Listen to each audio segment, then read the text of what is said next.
2026ஆம் ஆண்டில் நடைபெறும் சட்டமன்ற தேர்தலில் அதிமுகவுடன் தான் கூட்டணி என்றும் அதில் எந்த ஐயப்பாடும் இல்லை என்றும் பெரியபனிச்சேரியில் நடைபெற்ற நாடார்கள் ஒருங்கிணைந்த மாநாட்டில் பெருந்தலைவர் மக்கள் கட்சி தலைவர் என்.ஆர். தனபால் தெரிவித்தார்.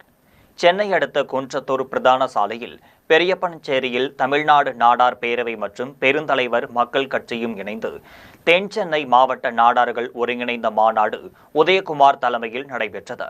மாநாட்டில் பெருந்தலைவர் மக்கள் கட்சியின் மாநில தலைவர் என்.ஆர். தனபால் சிறப்பு விருந்தினராக அதிமுக முன்னாள் அமைச்சர் பெஞ்சமின், பெருந்தலைவர்கள் மக்கள் கட்சியினர் மற்றும் தென் சென்னை மாவட்ட நாடார்கள் சங்க நிர்வாகிகள் என பலர் கலந்து கொண்டனர். மாநாட்டில் மாடப்புரம் அஜித்குமார் வழக்கில் உரிய நடவடிக்கை எடுக்க வேண்டும், காமராஜர் பற்றி பேசிய திருச்சி சிவாவிற்கு கண்டனம் தெரிவித்தும் காமராஜர் பிறந்த நாளான ஜூலை 15ஆம் தேதி இந்தியா முழுவதும் கல்வி நாளாக அறிவித்து விடுமுறை அளிக்க வேண்டும், திருவள்ளூர் மாவட்டம் கும்மிடிப்பூண்டியில் சிறுமிகள் பாலியல் வழக்கில் குற்றவாளிகளை கைது செய்ய வேண்டும் என்பன உள்ளிட்ட 6 தீர்மானங்கள் நிறைவேற்றப்பட்டன. இதில் 250க்கும் மேற்பட்டோர் கலந்து கொண்டனர்.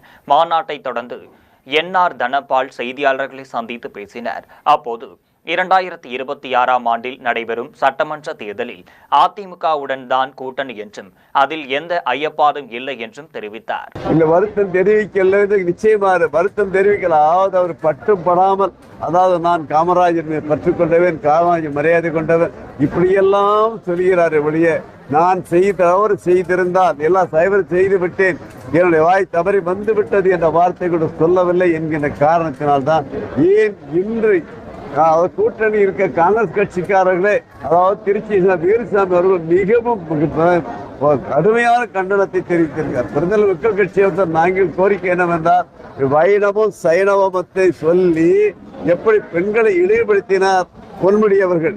பொன்முடி எடுத்த காரணத்தால் அவர் பதவியை பறித்தது போன்று இவருடைய பதவி, மீன் சபை பதவியையும் அவரை ராஜினாமா செய்ய வைக்க வேண்டும். துணை பொதுச்செயலாளர் பதவியிலிருந்து அவர் எடுத்தால்தான் உண்மையிலே மக்கள் எல்லோரும் அவருக்கு சரியான தண்டனை என்று நினைப்பார்கள். ஒரு காலத்தில் பட்ஜெட்டில்